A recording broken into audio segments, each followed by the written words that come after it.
जिस पीड़ा से समाजवादी पार्टी आज 8 सालों से जूझ रही है, हमारा एक बड़ा नेता जो पूरी तरह से उसको नेस्तनाबूद कर दिया गया, स्वयं आजम साहब, उनकी पत्नी, उनका बेटा जेल गए, सदस्यता ले ली गई, लोकसभा चली गई, विधानसभा चली गई, सब कुछ चली गई। आज कार्यक्रम था, कैसा कार्यक्रम था, कुछ सम्मान समारोह था? देखिए, आज समाजवादी पार्टी के जो वर्तमान नवनियुक्त मनोनीत अध्यक्ष हैं श्री अरशद खान साहब, उनका सम्मान और जो नगर पालिका परिषद के नगर निकाय के जो चुनाव हुए उनमें नगर पालिका परिषद में जो हमारे अध्यक्ष और सभासद जीते हैं उनका, और साथ ही साथ जो सभासदगण जीते हैं नगर पालिका नगर पंचायत में, उनका सबका सम्मान समारोह था। चूँकि समाजवादी पार्टी गोंडा में बहुत मजबूत स्थिति में है, हम 10 में 3 सीटें जीते हैं और 3 में हमको ज़बरदस्ती हराया गया। अगर प्रशासनिक वो न होता तो हम 6 सीटें यहाँ से जीतते। तो अब हमने कार्यक्रम 2024 के चुनाव में के लिए नया संदेश देने के लिए आज एक कार्यक्रम रखा गया था। किन किन जगहों पर जो शासन है यहाँ का वो हरवाया है, कहाँ कहाँ पर ऐसा हुआ है? देखिए, मैं खुद कर्नलगंज देख रहा था। कर्नलगंज चुनाव में पूरी तरह से शुरू से मैं था। कर्नलगंज में शुरू से परिसीमन से लेकर के परिसीमन जो किया गया बिल्कुल अव्यवहारिक किया गया। ऐसे गाँवों को शामिल किया गया जिनकी दूरी कर्नलगंज से 5-5, 6-6 किलोमीटर है, जो कतई किसी तरह से भी एक जब आप उस नियम को पढ़ेंगे तो सबसे बड़ी चीज़ उसमें परिसीमन में है कि जो शहरी मानसिकता जहाँ हो उस एरिया को शामिल किया जाए। धुर गांव के लोगों को पूरा का पूरा नारायणपुर मांझा पूरा गांव है, पूरे गांव को नहीं शामिल किया गया। एक पूर्वा चिथरिया को शामिल कर दिया गया। इसी तरह से पिपरी एक गांव है, पिपरी में जो नज़दीक के लोग थे उनको नहीं शामिल किया गया, जो 2-3 पुरों को छोड़ दिया गया, 2-3 पुरों को शामिल कर दिया गया। इसी तरह से सकरौरा देहात में हुआ, इसी तरह से कादीपुर में हुआ, इसी तरह से कुम्हड़ौरा में हुआ, इसी तरह से करुआ में हुआ। परिसीमन पहले बहुत गलत किया गया, पिक एंड चूज़ की पॉलिसी वहाँ अपनाई गई। परिसीमन के बाद पूरा समीकरण, राजनीतिक समीकरण पूरी तरह से उन्होंने डिस्टर्ब किया, और उसके बाद में मतदाता सूची में पूरी लड़ाई हुई। आप सब लोग उसको जानते हैं। चुनाव में शुरू से ही हम लोगों ने शिकायत की कि वहाँ पर जो प्रभारी निरीक्षक हैं वो कतई भारतीय जनता पार्टी के एजेंट के रूप में काम कर रहे हैं। हम यहाँ से लेकर उच्च न्यायालय तक गए, आयोग में गए, यहाँ के सारे वरिष्ठ अधिकारियों से हम लोगों ने कहा, वो बात हम लोगों की नहीं सुनी गई। मतदान के दिन जिस तरह से वर्तमान विधायक ने कर्नलगंज के पिपरी पोलिंग पर, कन्हैयालाल स्कूल विद्यालय की पोलिंग पर, नगर पालिका परिषद की पोलिंग पर जिस तरह से उन्होंने स्वयं बैलेट पेपर छीन के और पीठासीन अधिकारियों को मार करके मतदान का जब फर्जी मतदान कराया, किसी ने नहीं सुना, सबको शिकायत की गई। वही स्थिति मतगणना में थी कि मतगणना में जितने भी भारतीय जनता पार्टी के एजेंट थे सबको गेरुआ वस्त्र पहनाया गया, और गेरुआ वस्त्र बनाने के बाद उनको प्रशासन ये इंगित किया गया कि ये लोग भाजपा के लोग हैं, इनको पुलिस पकड़े ना, इनको पुलिस छुए ना। 5 राउंड तक अच्छी मतगणना चली, कहीं कुछ गड़बड़ नहीं हुआ। 6ठे राउंड से जैसे समाजवादी पार्टी के वोट बढ़ना शुरू हुए, हम लीड की तरफ आगे बढ़ रहे थे। 6ठे राउंड का हमको कतई कोई गणना नहीं दी गई, और 7वें राउंड की गणना तो पूरी तरह से कराई ही नहीं गई। बिना मतगणना कराए हम लोगों को 180 वोट बताया गया था, बाद में कहा गया 340 वोट से वहाँ पर जीत हुई है। तो उसी तरह से परसपुर के चुनाव को स्वयं विधायक ने अपने हाथ से उन्होंने पैसे बांटे, अपने हाथ से उन्होंने लोगों को प्रताड़ित किया, पुलिस को लगाया गया। इसी में एसपी साहब से शिकायत हुई, उन्होंने 100 को हटाया भी। तो ये हम चुनाव जनता से के बीच में जाके जनमत के लिए तो हम जा सकते हैं, लेकिन प्रशासन से लड़ पावे ये शक्ति किसी राजनीतिक व्यक्ति की नहीं होती।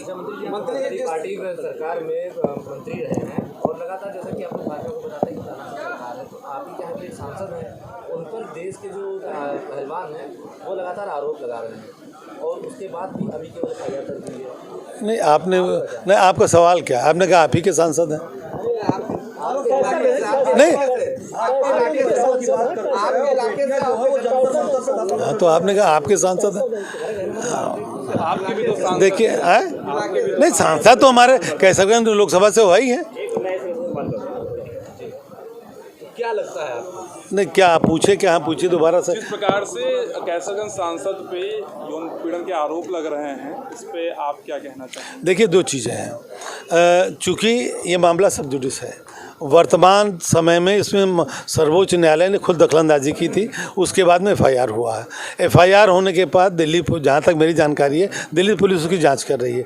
तो बिना तथ्यों को जानकारी में लाए किसी तरह से किसी कहना मैं उचित नहीं मानता हूँ। समाजवादी पार्टी जितने भी ट्वीट करती है, जितने भी तथ्यों को मतलब जांचने के बाद ही सब पर विचार करती है। मैं अपनी बात कर रहा हूँ आपसे। समाजवादी पार्टी नहीं, धरना कैंटीन मार। देखिए, जब किसी को न्याय नहीं मिलेगा, भाई अगली की एक डिमांड है, अगले के कुछ अपने ग्रीवांसेस हैं, उस ग्रीवांस को उन्होंने कहा, वो ग्रीवांस उन्होंने बताया, उन्होंने कहा कि साहब इस तरह की बातें हैं, तो वो उसकी जांच हो रही है। अब उस ग्रीवांस को अगर किसी को लगता है न्याय हो रहा है, तो ये तो लोकतंत्र, सबको अधिकार है, धरना का अधिकार है, कैंडल मार्च का अधिकार है। अब नहीं, इसमें पार्टी के विचार नहीं होते हैं। ये किसी तरह से हमारी पार्टी के विचार से कोई दंडित नहीं होता। हम तो हमारे पार्टी के सबसे बड़े एक मिनट सुनिए, हमारी पार्टी के जो सबसे बड़े नेता हैं माननीय आजम साहब, कितना अन्याय उनके साथ हो रहा था। नहीं सुन तो लीजिए, अब आप हमारी सुनिए, आप तो उल्टा सवाल करते हो, हमारी बात सुनो। अगर आपने समाजवादी पार्टी की बात की, समाजवादी पार्टी की बात सुन लीजिए।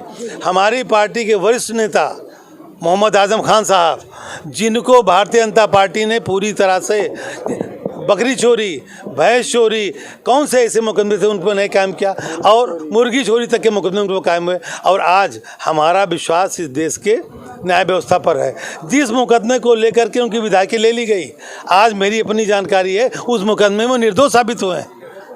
आज उस मुकदमे में भारत की न्याय व्यवस्था ने उनको निर्दोष साबित किया। तो ये जो अन्याय ये लोग कर रहे हैं, इसका सवाल तो इस तरह के कीजिए। आपका क्या कहना है? जो सांसद हैं उनको न्याय मिल जाएगा, वो निर्दोष साबित हो जाएंगे? कौन? अभी आप जानो, हमसे क्या मतलब है? या आप ऐसी बात करते हमसे, मैं जांच करता हूँ? नहीं, मैं आईओ हूँ।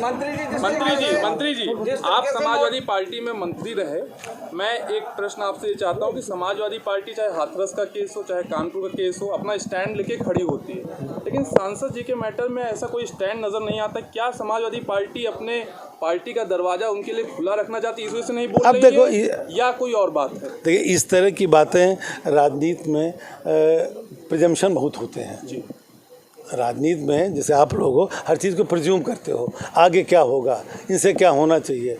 आप तो हमारी पीड़ा को सुन नहीं रहे हो। जिस पीड़ा से समाजवादी पार्टी आज 8 सालों से जूझ रही है, हमारा एक बड़ा नेता जो पूरी तरह से उसको नेस्तनाबूद कर दिया गया, स्वयं आजम साहब, उनकी पत्नी, उनका बेटा जेल गए, सदस्यता ले ली गई, लोकसभा चली गई, विधानसभा चली गई, सब कुछ चली गई। आज अगर उनको न्याय मिला है और उनको हम भारतीय जनता पार्टी से तो न्याय नहीं दिला पाए। हम इस देश की न्याय व्यवस्था पर विश्वास करते हैं। इस देश की न्याय व्यवस्था जो निर्णय करेगी, उचित करेगी। पहलवानों की पीड़ा पे समाजवादी पार्टी नोटबंदी हुआ देश में, कैसे देख रहे हैं? 2000 रुपए का नोटबंदी हो रही है। इन्होंने ही नोटबंदी की और यही नोटबंदी कर रहे हैं। तो देखिए, नहीं, ये तो मैं देखिए सुन लीजिए, इसमें सबसे स्पष्ट बात है, जो हमारा नोट बदल रहे हैं, जो हमारी विचारधारा बदल रहे हैं, जो हमारे देश को बदल रहे हैं गलत तरीके से, हम उनको बदलने का संकल्प ले रहे हैं। 2024 में भारतीय जनता पार्टी को बदलने का संकल्प लिया जाएगा। समाजवादी पार्टी उसको संकल्प। आपने बदलने की बात की, मंत्री जी, न्यू संसद भवन जो उसे उद्घाटन को लेकर 16 ऐसी पार्टियां जो बाइकाट कर रही हैं। हाँ, तो होना चाहिए। देखिए, एक चीज नहीं, समाजवादी स्टैंड क्लियर है उसमें। देखिए, एक चीज़ जान लीजिए, भारतीय लोकतंत्र में राष्ट्रपति, महामहिम राष्ट्रपति सबसे बड़ा लोकतांत्रिक पद है, और देश की संसद का किसी के घर का नहीं शिलान्यास हो रहा है या लोकार्पण हो रहा, देश की संसद का लोकार्पण हो रहा। और देश के संसद में जब कोई प्रोग्राम होता है तो उसको हेड राष्ट्रपति करता है। आज उस संसद को सेंट्रल विस्टा जो बन रहा है, ठीक है, उन्होंने बनाया, उस पर अलग कुछ तरह की भ्रांतियां हैं, कुछ तरह के विवाद हैं, वो अलग चीज़ है। अगर समाजवादी पार्टी का स्टैंड है कि सेंट्रल विस्टा का, नए संसद का उद्घाटन महामहिम राष्ट्रपति महोदय को करना चाहिए, और ये भारतीय जनता पार्टी जो बात आदिवासियों की करती है, बैकवर्ड्स की करती है, तो तो आदिवासी राष्ट्रपति बैठी हैं, द्रौपदी मुर्मू जी, तो हम तो चाहेंगे, इस देश का सौभाग्य होगा कि इस देश की संसद का उद्घाटन आदिवासी महिला के हाथ में हो। उनको आमंत्रित ना करने के पीछे वजह क्या हो सकती है? अभी तो मोदी से पूछिए। नहीं, आपका क्या? नहीं, अब ये आप हमसे पूछो वजह क्या। हमारी सरकार होती तो सबसे पहले हम उनको आमंत्रित करते। अब मोदी जी ने क्यों नहीं आमंत्रित किया, ये सवाल उनसे होना चाहिए, न कि योगेश प्रताप से।